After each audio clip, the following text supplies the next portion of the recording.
right. Welcome to another episode of Take File. It's been a minute, but we're finally able to get together in the midst of the second round. It is May 8th. Monday is when we're recording this.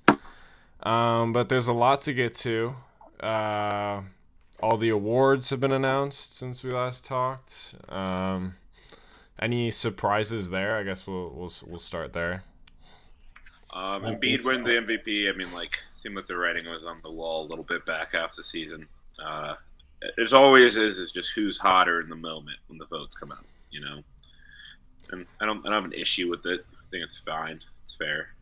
Yeah, I mean, Jokic also sort of decided to not play a lot of those games down the stretch. So I guess staying true to his word that he doesn't care about the MVP. And he sort of didn't get what he doesn't care about. So I don't know. That's fine. Yeah. I thought cared a lot. He won it. Yeah, I thought Emmanuel quickly was snubbed for Sixth Man of the Year. Based on the regular season. That's my opinion. I think that's okay, and I think these playoffs have sort of shown why Malcolm Brogdon is just a much better player. But over the regular season, I thought that Quickly was more integral to what the Knicks were doing.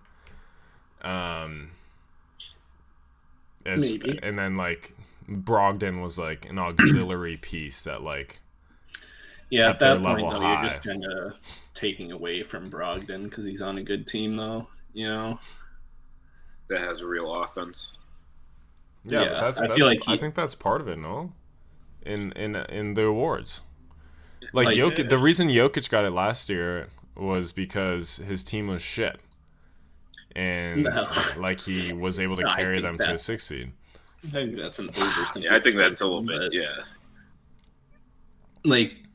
He didn't just get it because he was the best player on a bad team. He was still, I think, the best player in the NBA. I think it was. Yeah, and his team was the 6 seed, and considering the roster that it was around him, it was a huge overachievement for that team to be a 6 seed.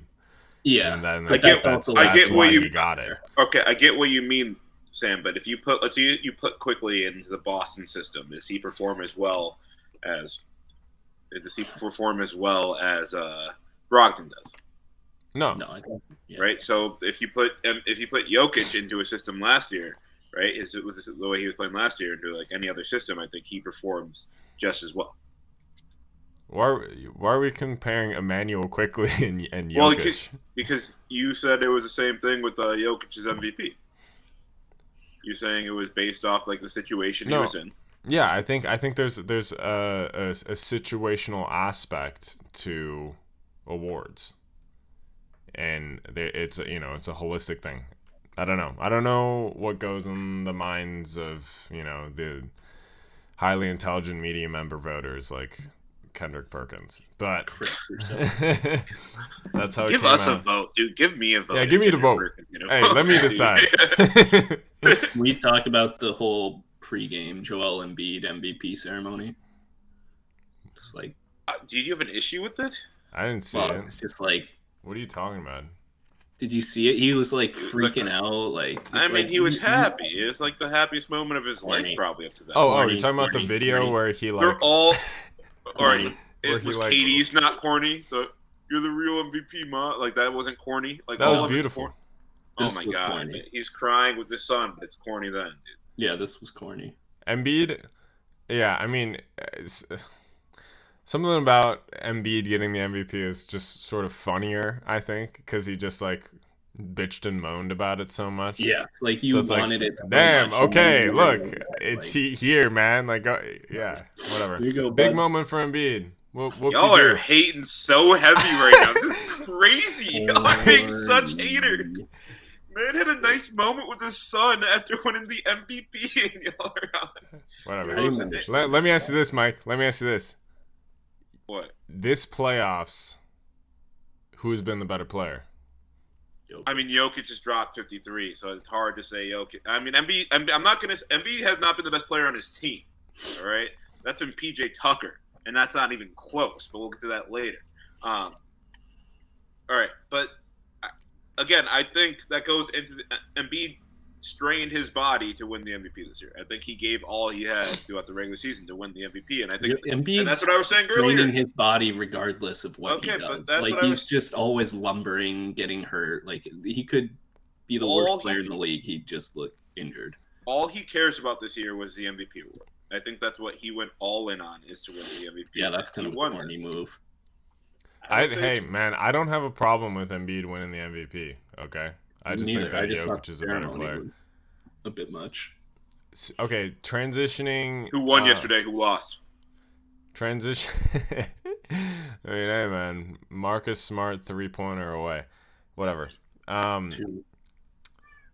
Yeah, it's true. Transitioning from the Jokic talk into the Jokic Ishbia talk.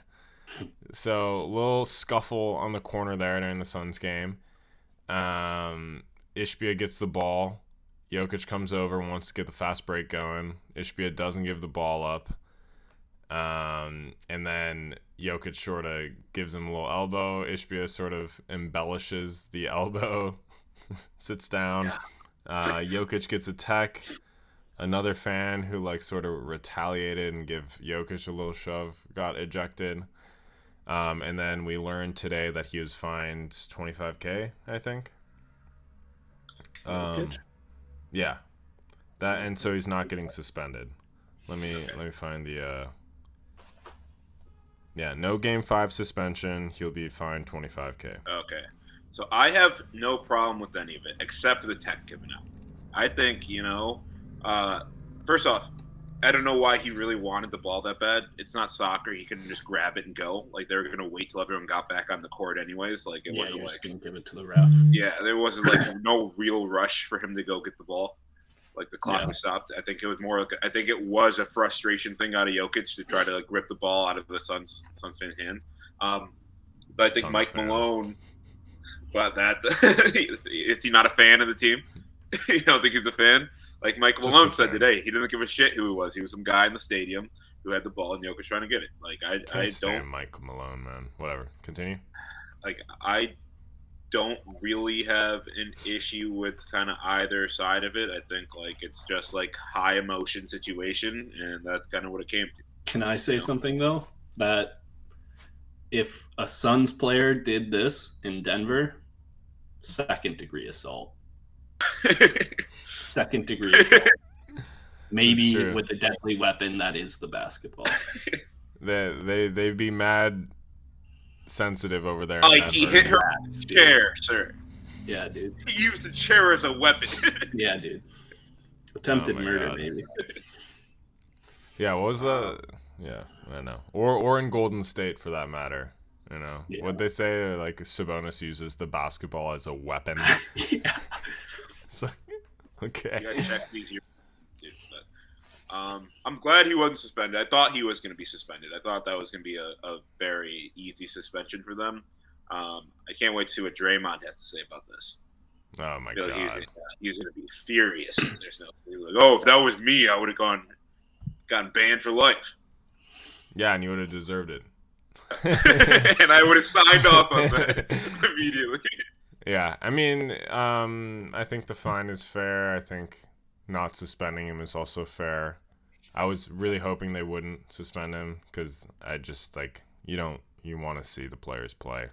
It would have just been such, like, an insertion of the NBA to, like, suspend him for just, like, nothing. That would have just been, like, the NBA making a change in that series that was, like, not asked for. Like, I think they gave him a tech in the game. Like, I think it's just a high emotion situation, and it just boiled over. Like, I don't think it's that as big of a deal. Yeah. And should Ishbia have given the ball up, like, as like as a fan, you know, as like, an owner, you're not really supposed to hold on to the ball like that. That basketball. I think that's his rock. Yeah, it's his rock, dude. I don't know. I think I've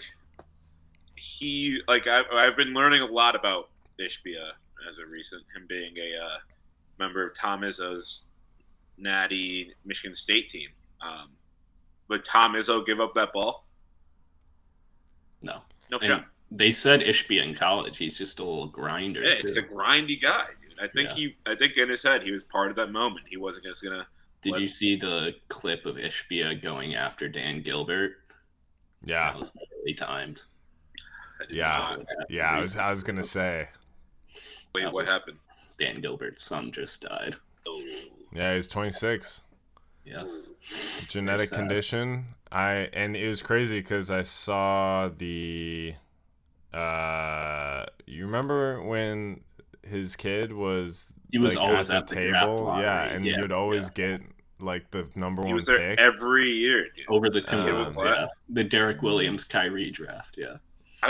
I knew he had something, but I thought he was like okay, but that's sad. Yeah. Rest in peace. Okay. So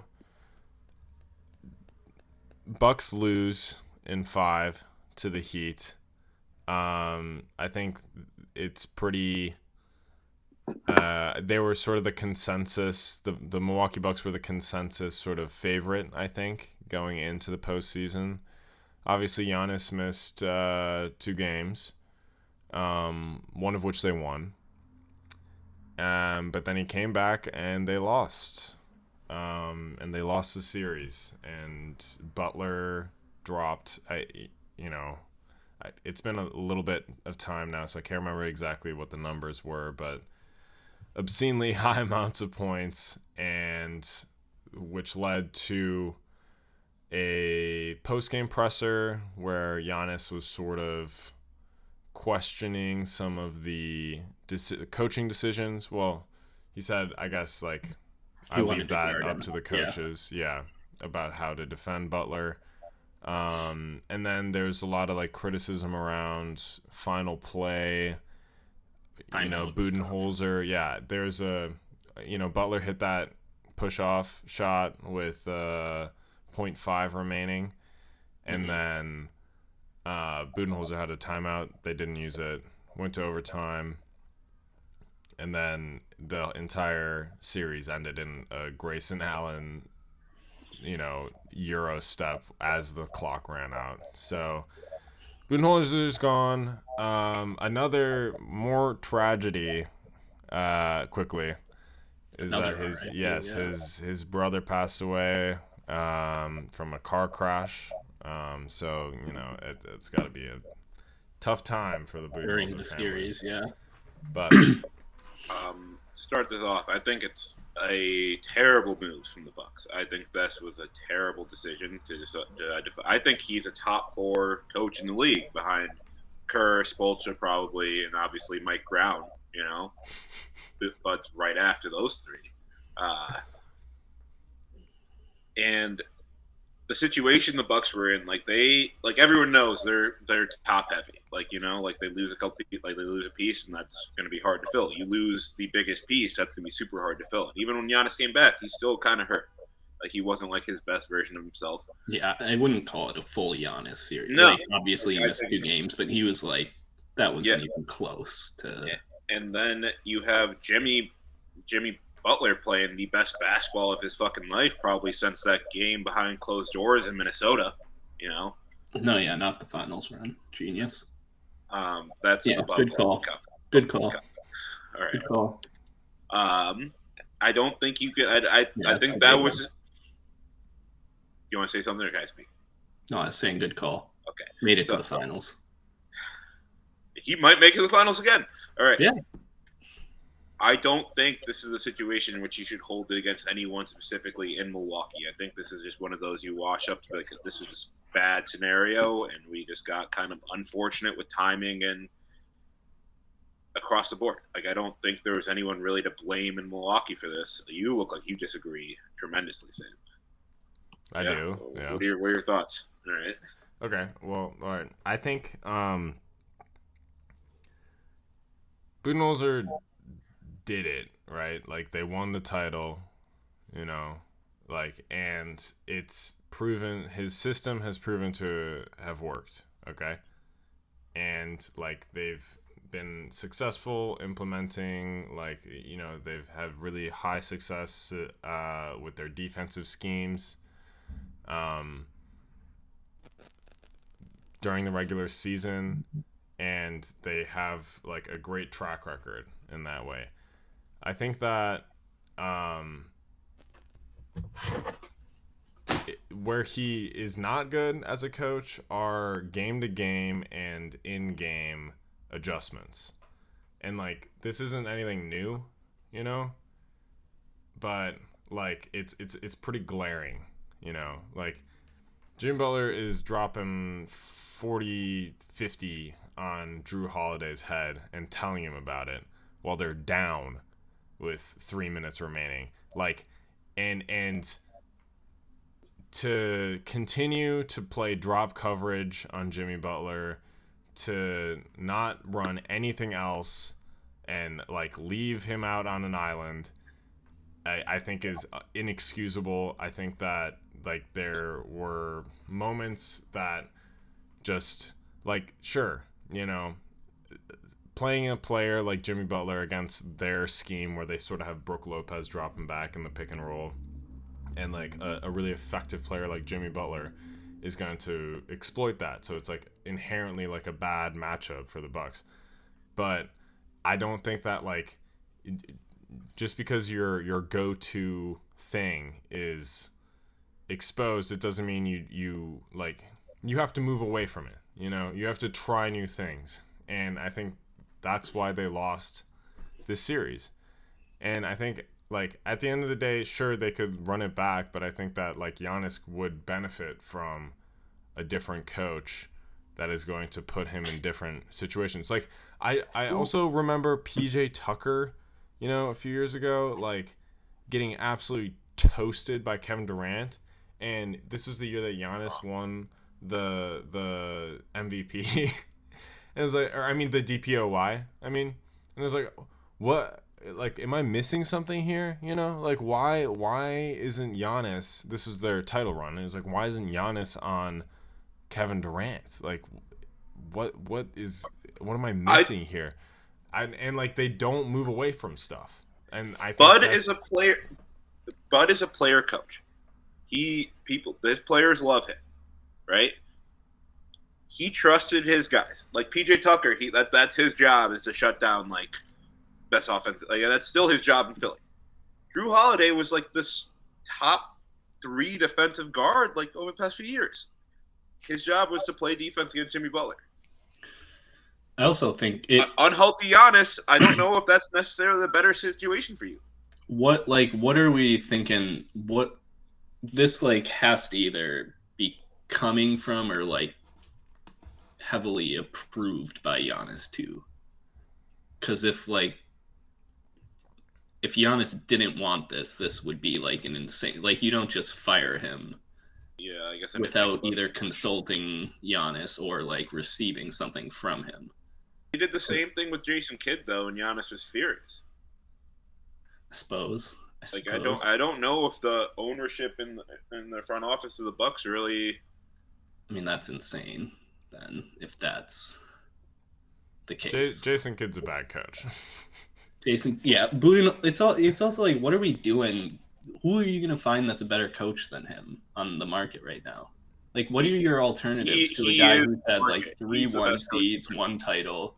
Like this is such a snap reaction to like a bad series. I don't. One bad series when his brother was dying, and your best player was hurt. Nick Nurse is on the market. I take Bud over Nick Nurse every day. We'll see. Are you kidding? If they get Nick Nurse, like that's a good hire. I think he's a good coach. I don't think he's a good coach. Nick Nurse is a good coach. That's not. What are you talking about?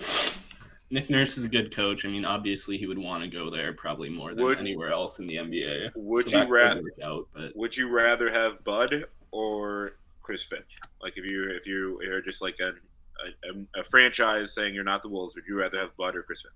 Because I'd rather have Bud than Billy Donovan. Yeah, well, that's a much easier question. I don't think so. I think Bill 2 rings. Billy Donovan. Yeah, college. I would take Budenholzer over Finch. It depends on the team. I disagree. I think it's pretty straightforward. But if the like, I'm just saying, you know, it's not gonna happen. Like if I was a Bucks fan, I would be okay with them parting ways. I guess why? Like, what has he done to like? He lost one bad series. Like, it's hard to ask a lot more of him. I mean, I kind of get it. Maybe if you have like an elite guy just lined up right behind him, but it seems like for pretty much any other situation, this would be an incredibly like reactionary firing. and I think it is, and I think it's a reaction, like the way people are reacting to the series loss. Like, oh, it's the worst like thing that it's like the craziest thing ever happened in basketball. That's insane. Also, it's like the Heat were the 1 seed last year. Yeah, like they've a a bad basketball team since 3 minutes left in that Bulls game. Jimmy Butler has been a new person. I don't know what clicked, but when he rattled off those 12 points against the Bulls to win that game when they were down by like 8 points, it's been a different version. All right. Whatever. He'll probably get hired somewhere soon. Moving on. So, I guess should we talk quickly about Dillon Brooks? So the Dillon Brooks was allegedly told by the Grizzlies that under no circumstance would he be brought back as a free agent. And so it seems like the thing that people are saying is that he'll be moved in like a sign and trade type situation. I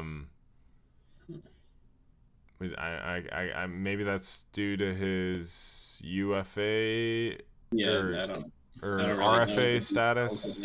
Yeah. But who was it? JJ Redick maybe, or someone was very upset by this.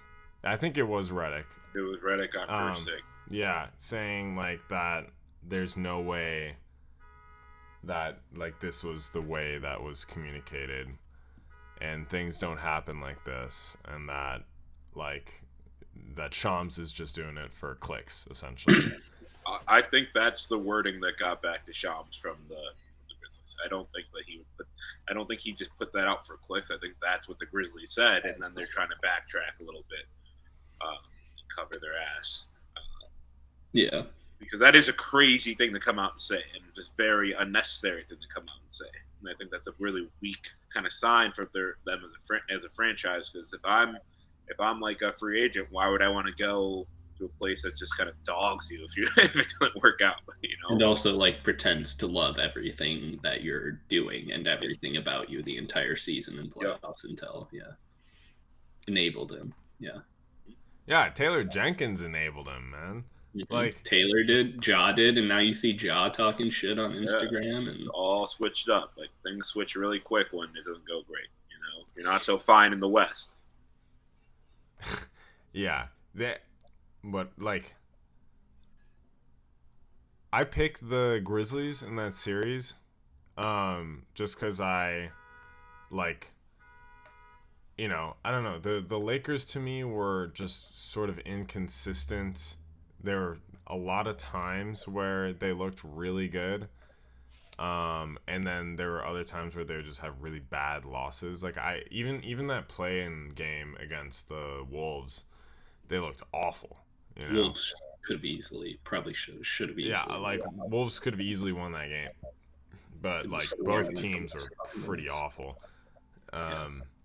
And that's like part of the reason I like just this Warriors Lakers series is just like so weird because it's just like who's going to show up like this game. It's like it's rarely both teams. It's like, I mean, yeah, they're polar opposites a little bit. Like the way they're trying to play is like very, very different. Like the Lakers are going to get inside, try to get to the line. The Warriors are going to live and die by shooting. Like that's always been how it is. But it has not been a good series for considering it's 2-1 ways. yeah. I think it's 2. Is it 2-1? It's 2-1. Yeah, 2-1 Lakers. Lakers are like minus 190 in that series, but are second favorites to win the title right now, which is just like, I would still take the Warriors probably. Yeah, it's kind of strange. I don't understand how the Celtics or the 76ers aren't. The Celtics are number 1 favorites, but like the 76ers, if they get out of this series, I think like I'd take them against the Heat. Like I think the East. Everyone's saying that it's going to be an easy step, but the way Jimmy Butler's playing right now, I don't know if that's true. It's sometimes it's just the conference finals, but it's like if you're ranking favorites, like the team having to play against the Nuggets or the Suns, or the other way around, where you have to play the Warriors or the Lakers. On the other side, you have to play the Heat, most likely. Mike, we'll get to this when we have our questions, but I think both the Sixers and the. I thought you want to talk about D'Lo real quick. Oh, yeah. I mean, I was gonna read the article. I couldn't really bring myself to because I've just seen like enough like clips from it here and there of like excerpts. Yeah, just a quick 30 seconds on this, and I'll pass to you after me, Ike. But third option behind Edwards and Cat actually really second option for most of the year, considering Cat just didn't play for the majority of the time that he was there. Was god awful in the playoffs last year, and still took a ton of shots. Was shooting a career high this season with the Timberwolves, actually having a pretty good year shooting wise. And then he goes to Lakers, averages the exact same numbers on the exact same shooting, and has one good game in the playoffs. Well, okay, that's not fair. He's had like a few good games. Again, super inconsistent player. Yeah, exactly. Like just inconsistent player. And then after one of the, 3 good games of the 9 or whatever that they've played, gets this write up in The Athletic. So it's a little delusional, I think, and it's not like he was in trade rumors, but I don't think the fans disliked him. Wasn't he the one that sort of started the whole like stand up before the first basket thing? He was complaining. I don't even understand how this is an article. Like, how is this not just a quote from like a press conference and that's that? Like, what has changed for you, dog? Like, you're behind 2 better players now, but you're still like at best a third option. I don't even he's like a delusional person. So I don't I don't care. He's a drama queen. Like he is a drama queen who gets his feelings hurt really easily. It's the same way he was in college at Ohio State. Like if he's not loved, he feels like he's hated. And I do think fans were harsh on him at some not to say it's not unfair, but like if he's not completely like, oh, everyone likes me, I think he feels like everyone hates him. I think he's very self-conscious about himself as a basketball player, and that's kind of where it stems from. And yeah, I mean, it was crazy that they chose to even write the art. I don't know. Yeah, what is The Athletic doing? Like, where are journalistic standards at right now? Who was asking for that article to be written? Yeah, more Lakers content, please. Yeah, it's like sort of rage baity. Yeah. Honestly. Yeah. Considering how polarizing a player he is. Yeah. But okay. So questions. We're doing biggest questions we have, or just question, interesting question. Let's start in the East. Starting the East. Should we start with the? Should we start Or with the Boston? Knicks, get it out. Yeah, might as well. Yeah, the one that's sort of feels like a G League series compared to the other ones. My question: are the Knicks just happy to have won a series? Yes. Like it seems like the season is a success at this point. Yeah. Yeah, but then the way they react after I think the Knicks fans are becoming the most annoying fans in the NBA. Yes, I think that the Knicks fans are becoming the most annoying fans in the NBA. After every fucking game, all you see on Twitter, all you see on TikTok is them in the streets being like, with their fucking bing bong shit, yelling about how they hate the opposing team. Like you win a game, you beat Cleveland in a fucking series, great. Now Jimmy Butler's absolutely giving you the work, and now I'm sure it's going to be fucking the Trae Young thing all over again. I don't even think they can do that because it's been so pathetic on their behalf. But yeah, I don't know. I just like kind of threw them away. Honestly, I don't even like pay them or their fans much attention, especially. Was it like last year or the year before where they won like one regular season game against Boston or something and flooded the streets and I can't remember what it was. It was just, I don't know. They just do that. They just make no sense. I don't know. Look, I think I don't find Knicks fans annoying because I think that their team is actually not very good. Okay. Yeah, but they're like overperforming and they try hard. And I think that like there's this like beautiful delusion that like the Knicks fans have because they won this series that they're like we're going to the chip. It's not gonna happen. I think that's funny and I think that's hilarious. Like whereas like there's other teams that have like superstars on them that are underperforming or whatever, and like their fan bases will be complaining in insane amount. I think Knicks fans are actually like very pessimistic for the most part, but then like some little success will happen and they'll be like over the top, and I think that's fun. That's my issue. Is like they're always like they make. If it's not great, it's the worst thing in the world. And then when it's kind of good, it's fucking like, they're the best things ever fucking touch basketball again. And it just makes no sense to me, like their mindset. Like, yeah, I just don't understand. It's like hilariously delusional. I don't find that annoying. I think it's entertaining. Maybe I got to take them less seriously. Maybe I should just look at them as. Yeah, no, you don't take Knicks fans seriously. Yeah, that might be on me. I let them get it. Ike, what's your question? About that series specifically? The Knicks. or Knicks Miami, the series. I mean, I guess it's kind of open-ended, but like I wonder how the Cavs would have matched up. Like I feel like that would have been an infinitely more fun series. Like watching Donovan Mitchell. I don't know if fun's the word I would use. Well, Cavs don't play fun series basketball. Compared to this, like this isn't fun. This is just more fun. Like, I think watching Donovan Mitchell play in the Garden, and go against Jimmy Butler, mixed them up. But I think it would have been fun to, like, watch an actually good player, and, like, the Cavaliers have way better players. What, you saying Brunson? Brunson and Randall are fun to watch, man. I don't know. think Julius Randle's very fun to watch. I think Julius Brunson's Randle. Like fine. He's like okay to watch. I think Mitchell and like just the Cavs would have been way more entertaining. I guess maybe you can say that easily now that this series has gone the way it has. But I mean, I think Tibbs is just running out of juice. You know what, you guys? I still have faith in the Knicks. Okay. No, they're dead. What are you talking? What's the line tonight, Mike? We're doing this. Oh my god, dude!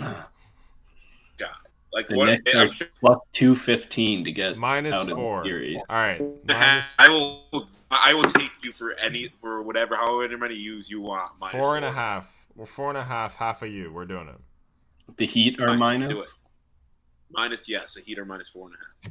-4.5. The Heat. Me and Mike. It's on the record. I had a different question about the Heat, if I can ask real quick. Yeah. Is Jimmy Butler God? Is he the chosen? So this is an interesting conversation. I think Is Jimmy Butler God's interesting conversation? He might be That's a good question. up there. I mean, think about, forget like best player or whatever. Who do you want in the playoffs to win you a series? I feel like it's like Curry, Jokic, and then Butler. Yeah, I mean, I would have said Giannis before this postseason, but like, and then maybe Booker. I'd put Booker above him. I'd put Giannis. Come on, Giannis. What are we talking about? No. Like, Of the remaining players, like, Okay. It's okay to be hurt, but it's also okay to accept that Jimmy may have been right after that scrimmage. Forget the scrimmage. Stop trying to start shit. There is something about the way he is just kind of approaching basketball right now that is Jordan-esque with the way he just gets the ball and he's going to Chicago's Bulls score. fan just said that. Yeah, yes, I did. Yeah, Jordan-esque. It is Jordan-esque. He's better than Jordan easily. He might be up there. Like I'm saying, he might be 1-2. I'll take Jimmy Butler versus the Bucks. That Jimmy Butler. I'll take versus LeBron James over him. I'll take Steph Curry over him. Like it's okay right now. I'll take Devin would you Booker take would you take Kevin LeBron Durant James right now? Crazy. That is insane. No one. Would you take no one LeBron in basketball James? I would take over him right now. Mm-hmm. I'd take LeBron James. I think people agree with me too, considering they're the second favorites. That's just Vegas. That's just the fucking weirdos in Vegas. As an individual player, if you needed a bucket, I'm gonna take LeBron James over Jimmy fucking Butler. In the postseason. Clip it. The guy who's won 4 rings versus the guy who's won 0. That's okay. We're talking about right now. The guy who beat him in the finals. Yeah. This instant. What do you mean he beat the guy him in who's the up 2-1 on the Warriors? He did not beat him in the final. 2-1 on the Knicks. Not beat him in the final. Okay. Okay. Second off, he didn't play in one of the game they lost, so they should be up 3-0. We know we don't respect the bubble. Whatever. Not real. If we don't respect the bubble, then Jimmy Butler's whole playoff thing can go out the window. He's doing it right now. He's doing it right now. He won 1 series in 2 games. What do you mean? Against the Knicks. When he's played in games, he's only lost 1. Okay. I had a question about is Kyle Lowry good, but I don't even want to talk about him that much, honestly. Because I still think no. No, he's not. We'll see tonight. But okay, moving on. Let's move on to Boston and Philadelphia. Let's see, Ike, do you want to start? Sure. I'm just gonna get this. Make sure I'm right here. Give me 30 seconds. Yeah. Okay. Is Joe Mazzulla a terrible coach? Ooh, yes. Yes. Yes, he is. Why is Brad? What? Yeah, he's a bad coach. He's a bad coach. Yeah. He's a really bad coach. I don't understand how, after the last possession of regular time, where you don't call a timeout and you just get some dog shit that Jason Tatum threw at Marcus Smart, why you think that's the right thing to do again? It's not the right shot. I want Jason Tatum taking the last shot. Yeah. I agree, but it wasn't. If you're a good coach, why do you – it's not like you tell Jason Tatum you cannot pass that ball. Call a timeout. Especially when you're tied. Especially when you're tied with the chance that he should have been – that's insane. I think that there is something to be said about letting it play out, just in the sense that the opposing team doesn't have the chance to sub out and get the best defenders on the court.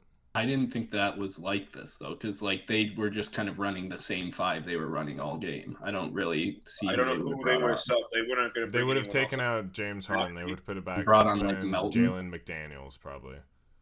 Who cares? It doesn't like It's Jason still, Tatum it's and still Jalen yeah. Brown. Fucking Jalen McDaniels.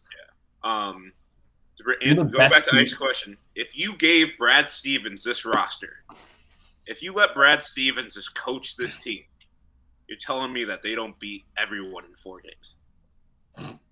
Like Brad Stevens was doing this with fucking Isaiah Thomas being his best player.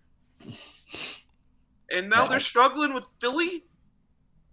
You're letting James Harden drop 45 on your head. You're letting the playoff defense James that Harden they're drop playing on 45 on your head. Embiid, what Al Horford is working. Like, why do we keep thinking that we need to just double team? Switch it up or double team? It makes zero sense. Yeah, the double that led to the 3-pointer was a tough call, I think, because it's like you're down or you're up. You're up 2. Excuse me. You're leaving open 3. Yeah, best shooter up 4. Which that just doesn't make sense. Yeah, and Horford was locking up Joel Embiid, man. Yeah, he was playing things to his mind. He was playing some of the best defense he's ever played. Yeah, that was fucking incredible. But yeah, my question is sort of related to this one, and it's, should Marcus Smart finish games? Like, should he be on the court at the end of the games? Because, like, here's what I'll say is, we've seen different iterations of this roster for a while now, but mostly the same 3 guys in, like, Tatum, Brown, and Smart, and then, Horford and whoever. Yeah. But I swear to God, somehow the ball finds Marcus Smart. Because on purpose. Everyone wants him to take that shot. He doesn't want to take that shot. But I think he passed him. He's wide open on 2 buzzer beaters. I think that's not a coincidence. You're saying Philly wants him to take that shot? Yes. Okay. I thought you were talking about Boston. Okay. No, Boston. I think you need Marcus Smart for kind of like that kind of grindy, gritty kind of guy. Because like, where else you do need that? I do agree. I do think you need that. But at the same time, he shouldn't be put in the position where he's responsible to take those shots. Like, that's not his job. That should not be his job. Because Jason Tatum should be attacking the hoop and trying to get him shot. Like, no one's upset about that game if Jason Tatum misses those shots. Yeah, hey, here's another thing you could do if you call a timeout. You could bring on someone, or like 2 great shooters. You could switch. Yeah, you could have made the switch if you called the timeout there. Leads to my question: is Jason Tatum afraid of the moment? Is he afraid to be great? Is he afraid to go get the bucket when he needs to go get a bucket instead of passing up? Like, the overtime one was just pathetic. I mean, there's no time on the clock. Both of them were pretty. Like, I thought the first one he had a pretty good look at the bucket. The second one I'm saying because he literally left no time. Like, yeah, the first, but like even with the first one, I thought he had a really good look. He had a chance to get a shot up. Yeah. Yeah, or I think if he attacks strong, he probably gets fouled. Like, you got Maxey switching on to you and you're passing away. You got Tyrese Maxey switching on to you and you're passing away. That makes no sense to me. That was a push-off, by the way. That was an absolute push-off. Yeah, but he got away with it. Whatever. Yeah. But then, like, you let Tyrese, that guy is a liability defensively yesterday. He was playing so fucking bad on defense. And you passing away from a shot when you're driving the basket with him on you, I don't get it. Because he's going to foul you or you're going to score. I don't see any other option. I think this goes back to our conversation about Jimmy Butler in a way, is that, like, regardless of what's happening in the game, Jimmy Butler is going to attack the basket. He's going to get his shots. He's going to be aggressive. Whereas there's some stars like Jason Tatum and Anthony Davis that have a propensity to sort of disappear and, like, sort of play hot potato with the ball. They don't like the pressure. And like even and it'll be like throughout the entire game, you know. Yeah, but Tatum had a really, really good second half. Besides his first half was horrible. Yeah. Yeah, but that was Yeah, bad. and he had a good second half, sure. I'll raise it one more. Is Jaylen Brown better than Jason Tatum? Oh, no, but I like I like the thought process. No, talk about a guy who like won't get involved. Jaylen Brown, he's like, yeah, maybe I need to be shooting more. That's what he said and he's like, maybe it is has to be me. Well, it was him in the first quarter, you know, took every shot, and like down the stretch, it's they're running actions on the other side, and like Marcus Smart has the ball, and like yeah, I really don't remember seeing him shoot much in overtime at all. I'm not sure if he shot, but like I don't know. I think Jaylen Brown with the ball in his hands has just more drive to attack and make things happen at times. Like I feel like that was sort of apparent in the finals last year, and I thought that things would change throughout the course of this season, but I don't know. On the other side, just a quick question: is PJ Tucker the most important player on the Sixers? No. I mean, he's the one who's tasked with doing the hardest work. I think he's tasked with doing the hardest stuff. He's the one who's tasked with guarding the best player. He's the one who's tasked with kind of getting people's heads straight. When Tobias Harris and fucking Embiid don't want to shoot, PJ Tucker goes in, gets a huge one to tie up the game. Like I think PJ Tucker is. I don't see how he's not top 3 most important at least. No. Oh. I mean, Tyrese Maxey, Tobias Harris. I hate Tyrese Maxey after watching this series. The guy who scores like 3.4 points a game is not going to be the first off. If that amount, like I don't know, that was a shot in the dark. I don't think scoring's everything. I think PJ Tucker is the epitome of he plays like 38 minutes a fucking game. Like there's a reason he's out there. There's a reason he's out there, and I think that he's the epitome of points aren't everything. I thought it was funny when he was barking in Embiid's ear. Yeah, and what happened afterwards? Embiid woke up. Didn't just get it like a barrel into Marcus Smart and turn the ball. That was a block. Yeah. That was a he block. told him to be more aggressive. That was a block. That was obviously a block. I don't think that was obviously a block, first of all. I think it could have been a block, but I don't think there was, if they called it a charge or if they called it a block, I don't think Marcus Smart's moving into him as he's corralling the ball. No.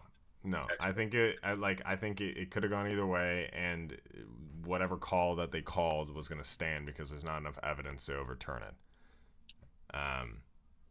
Anyway, let's take a quick break. I got to adjust some things. Okay, moving on to the West Coast. Should we do Denver, Phoenix first? Sure. Okay, I'll start. Are the Suns better without Chris Paul? No. I've been seeing that going around. No, I think the Suns are better when Booker and KD realize they just have to do all the scoring, but I don't think that means they're better without Chris Paul. Maybe they're better when they don't give Chris Paul the ball, or if Chris Paul's on the bench. I don't think he's taking the ball. I don't think he's taking all that much time in the ball. I don't think My point is that he's better. They're better when he's off the court, not involved. I agree. I think Booker sometimes feels obligated to move the ball too much, and I don't think now with Chris Paul out, I don't think who's he going to pass to? Josh? Like who? Yeah, like what? Like campaign? No. I don't know. I think they probably don't need Chris Paul. I don't really think he adds much. Like, if he could, like, I'm not sure really what he's doing right now besides coaching. He rebounds. Rebound? Exactly what you want out of your point guard. He's doing a good job of coaching the team, and he does a good enough job of that on the bench, not playing. He paces the game well. I think Chris Paul is still a valuable member of this team. I think that like the other two just kind of woke up a little bit, and again they won the ones at home. You know, they just got to figure out how to win one on the road. Okay. Here's what I think. I think that when Chris Paul plays with them, for some reason, Kevin Durant doesn't touch the ball as much. I think that for some reason, Kevin Durant ends up in the corner and ends up in a passive position, and they play with less pace. And Chris Paul as a spot-up shooter when Booker or KD are going, down the middle, is been less effective. I think that the Suns' best lineup was showcased last night, which is Booker, Durant, and Ayton. Sure. No. Okay. No. Look. No. Jock Landale. Yep. Actually had a better plus minus. My question is DeAndre Ayton worse than Jock Landale? Yeah. Okay. Look, Jock Landale had a better plus minus. Whatever. Center position, but the key is the two other guys. Okay, and the two other guys should be shooters. Like, love Josh Okogie, can't shoot. Torrey Craig, sort of inconsistent. Why do you love Josh Okogie? Bro, come on, man. You got to respect Josh Okogie. Plays hard, plays good defense.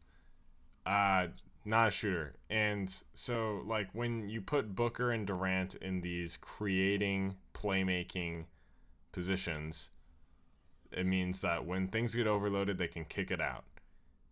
And the people that are on the floor are more or less interchangeable on the perimeter to be able to continue to kick and create. And I think that you don't really need a point. I think that's why they looked a lot better without Campaign, for instance, who just was sort of bogging down some of that stuff by dribbling around too much.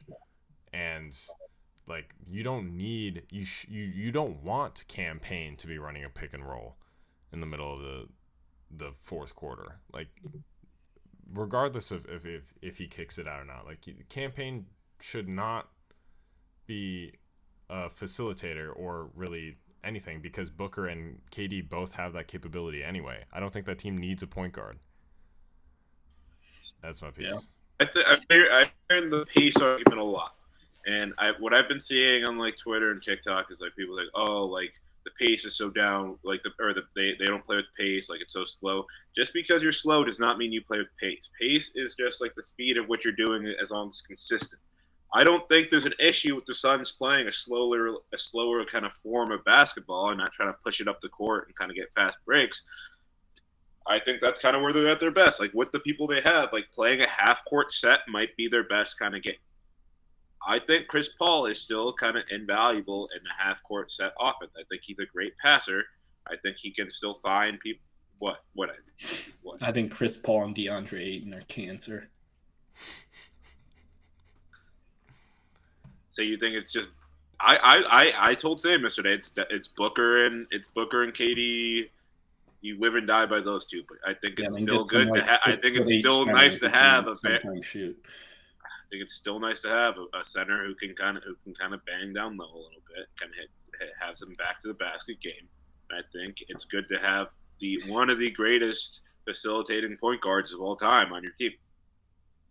Like, I don't think that's hard, and I think like those games in Denver were tough, but again, those are road games in the playoffs against the number one team in the West, right? Those are hard games. Jason Kidd is one of the best facilitators in the history of the league. I don't want him running point guard. Jason Kidd hasn't played basketball in, doesn't look like Chris Paul played much basketball. Guy looks old, slow. I don't know. Like him and DeAndre Ayton should maybe be on a separate team together, but like, nah. Don't love it. Don't love it. My question, I'll just go with my Denver question. Is it time, and it hurts me to say this, it breaks my heart to say this, is it time to tell MPJ to holster the guns real quick? Is it time to tell him to stop, to put him away? he was hurting the boys yesterday. Yeah, that pull-up 3 at the end there. Oh my god. He literally didn't know what to do.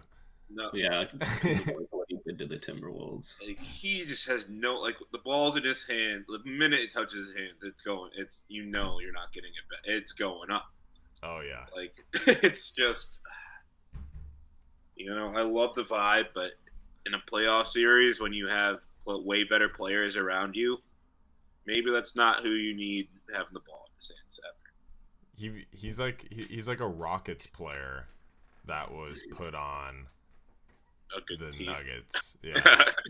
it's like he's got that Rockets mentality, but he's just getting really good shots because he's playing with Jokic, and so it works for the most part until it doesn't. Yeah, no. And then you go like missing. 2 for 15. Yeah.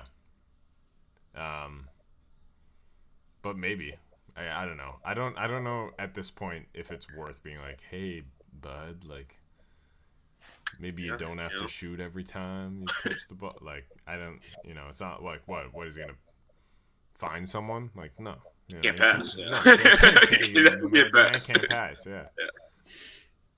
And again, series doesn't start till you win an away game, so we're still waiting on that. We'll see. Series has not begun. So Ayton or Jock Landale? Yeah. My question was basically just like, should they just get rid of Chris Paul and DeAndre Ayton? But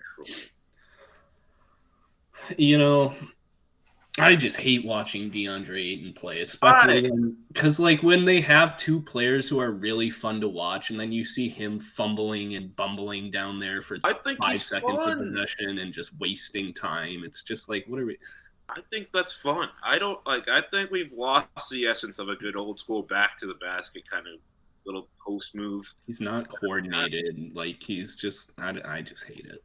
I feel like there's just so much more fun that could be had with Devin Booker and Kevin Durant on a team.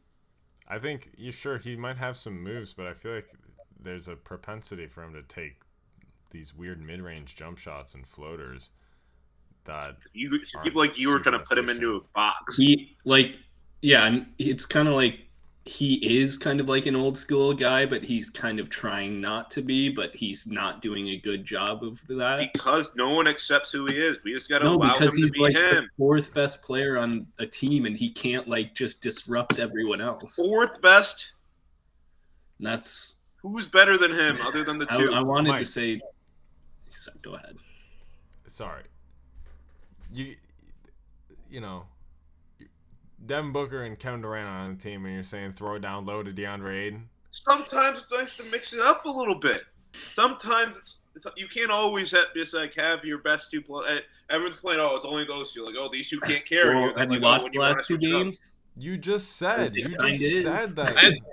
Yeah, and I'm saying it's good if you can, but then it's also nice to mix it up. If you need a possession in which you need KD or Devin Booker to get like 15-second breath before having you can feed the ball inside and they'll be held in there for 15 seconds. You just said that KD and Booker should be taking every shot. I said it would be nice. I'm not saying it's practical. It's not practical. They can't play like KD's gonna run himself into the ground before the next round if they keep having to play like this. Like, it's not like they need to find another way to score. Playoffs. Oh, well, actually, with all the games he missed this year, maybe he's good. It's true. Rest. All right. Should we move on? Yeah.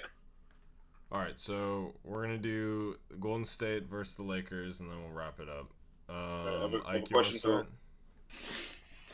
Or what? Mike, do you want to start? I don't really have much of a question. I get my kind of just vibe on, like, I just don't like watching this series. That's not really a question. I just like the Warriors are fun to watch, and it's fun if LeBron's like playing well. But like I don't watch like or enjoy watching just like the possession to possession because like what I was saying before, neither team seems to show up for the same game. Like it's usually one team is like the Warriors are either hitting all their threes or like they're missing a lot of them, and then the Lakers, A. Davis is having a game. I don't know. It's just like it's hard to like say why a team is winning other than they're making shots. I don't know. It's just like I don't think the Warriors are fun to watch. I think Steph Curry is fun to watch when he's on, but like other than yeah, that, I agree. like, Honestly, besides Steph like, Curry, I don't think the Warriors are fun to watch. I don't like the narrative of like, oh, the Warriors are like this super fun team. Like it's just Steph. Like it's just Steph that really makes these games interesting. When he starts being automatic and hitting every shot, so then when he has to go to like Wiggins or fucking, and yeah, it makes me sad to say Clay nowadays, and it's like it's not the Warriors that like were back in the day when like, oh, there's multiple people who could get the bucket. It's Steph scoring like 40 to 50 points, or else it's not really interesting to watch anymore. And the Lakers, I think, are the most boring team in the world to watch. Like, I don't think even watching LeBron's that interesting. What about these Lakers are that fun? Bro, I don't like. I'm having a great time with this series. What? Like, yeah, I don't know. There's like a lot of different matchups that are interesting. None of the games been even close. Well, game 1 was close, and I think like 10 points, 15 points. It's a 5-point game. There's a. Okay, sure. Like I think that what you said is fair. Like it's like both. One of the teams shows up or doesn't. I don't think, but I think that there's like little stuff that is happening on possession to possession. What I'm just hoping like defensively, and I think like sure, like the three, what is it? The second quarter, the third quarter of the last game, the Warriors turned it over like 20 times, and that was just absolutely god awful to watch. But like, I don't know. I think there's something to say about when the Warriors are clicking. There's like they do play like a pretty seamless like brand of basketball where the ball is moving around and like they're getting good looks and easy shots, which is an entertaining thing. I think the Steph Draymond pick and roll is always going to be an entertaining thing. Which brings me to my point about like this whole defensive scheming thing that I've been interested in, where like they put Vanderbilt on Curry for the first 2 games, and then they put Reeves on Curry and Vanderbilt on Draymond to try to contain that Steph Draymond pick and roll a little more, because Davis was on Draymond before, and then he would get exposed by Curry in some sort of way. But then now it's like they have JaMychal Green guarded by Davis. So if they want to involve Davis, then JaMychal Green has to be the screener. And then, sure, they double, Curry passes to JaMychal Green. What's JaMychal Green going to do with it? Compared to Draymond Green. Like, okay, I think that's what like that stuff is interesting cool to me. Yeah. I agree. The tactical kind of like approach from both like coaching aspects, I do agree, because I do think the game breaker in the series has been Anthony Davis so far, and trying to find a way to stop Anthony Davis, and their inclusion of JaMychal Green into the starters in game 2, like I thought that was wild move, and it worked. And like I think that's where like people forget about how good of a coach Steve Kerr is. People do kind of overlook that just because of the way they play basketball, but like that was genius. And then obviously the Lakers went back and they were able to correct that mistake in the next game, and like it's so like I do agree that part has been a little bit interesting, but it just seems like it gets decided by like the last 2 games have been decided by half. Yeah, and it's also like that's all really interesting, but when you go into a series and it's like LeBron versus Steph, it's just like, and Anthony Davis is like, he'll either show up or he won't. It's just like, I don't know. I guess maybe it's just high expectations that did it in for me. But like I don't know. It was just like. All right, but it was like it was a point game at half, and then they were never under like 15 again after the second half broke out. You know, it's like I just wish we saw the best version of this series. I don't think it's been the best version of this series where like you get LeBron at his absolute best, Anthony Davis at his absolute best, at near their absolute best. I mean, like, but you're getting like D'Lo carrying in the first quarter, like first half, and it's like great. I get to watch a guy who maybe will make like 5 threes and a half and then just go silent for the next half, and it's like just like, is he going to make his threes or is he not? Like, I've seen it 100 times as a Timberwolves fan. Like, he'll either just kill you or he'll make his threes, and you'll be like in a game, and hopefully LeBron starts playing in the second half. Well, I have my last question. Yeah. It relates to D'Lo. Do the Timberwolves owe D'Angelo Russell an apology? No. We already talked about this. Well, yeah. So, based off what the Atlantic would want you to believe so. It's yes. The Athletic. The Athletic. The Atlantic's writing about D'Lo. The political implications. All right. What's been the best series of the second round? Did you have a question, Sam? Yes. Very quickly. Should Jordan Poole play like at all? Yeah. Yeah. I don't know. I think probably. He's got the MPJ syndrome. Yeah. He's always had that, to be fair. Yeah. Like, this is another thing where it's just like, yeah, he's just not the same player as he was last year. No, he's not as fun and creative. He's just not playing as well. The shots aren't going in. I think he just needs to tone down a little bit. You know? Yeah. Goes against everything he knows. Maybe less 40-footers. Yeah. Maybe Moody would be better. Just within, as like someone that plays within themselves. I'm on the Moody hate train, so I can't. Whose hate train aren't you on? You're on the Moody hate train? Yeah, like what the fuck? Okay, all right. Moody, Kuminga, and well, I guess he's gone now, but Wiseman. Yeah. What did Jonathan Kuminga do to you? Just all the bullshit hype he was getting. Like, it's like, oh, Warriors did it again, stealing him whenever they drafted him. He's shit. What's been your guys' favorite series in the second round? Suns, Nugs. Well, actually, Celtics Sixers for me. Celtics Sixers probably. You're trolling if you say Lakers Warriors. I like the Lakers Warriors. That can't be true. I think there's a lot of fun stuff going on with the Lakers Warriors. I like that. That last game was not fun. The first quarter was fun. All right, fine. But other than that, then probably won a 30-8 run. Probably Denver Phoenix after that. Just considering Embiid being gone, and then Boston Philly. But forgot one. Well, yes, and then the last one. All right, last thing. Finals picks. Go. Still got my Suns alive. I still have the Suns. Suns and who? Suns are versus Heat.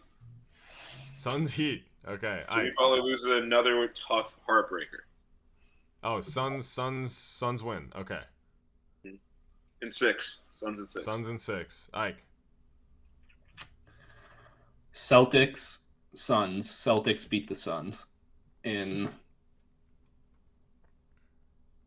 6. Celtics. Nuggets. Not Lakers. You bum. Celtics, Lakers. Celtics in 6. Dude, I hate you. You know that? I don't like you. You don't like me? Yeah, I don't like you. Oh, okay. All right. All right, whatever. All right, wrap us up, man. Oh, shit. It's been so long, guys. Sam was in the hospital. That's why we haven't been on in a few weeks. Yeah, Ike's been recovering. Who's in the hospital? Sam has. You were in the hospital? Yeah, for 2 weeks. I was in the kitchen, bro. Cooking. Jeez, man. This has Cooking been up so some long. takes. Wrong notebook. Wrap us up, man. Wrap it up. In prison. Epstein? No. Oh. Yeah. Let's go. Aaron Hernandez. Yeah, everyone behave more like Aaron Hernandez. Let's all wrap it up.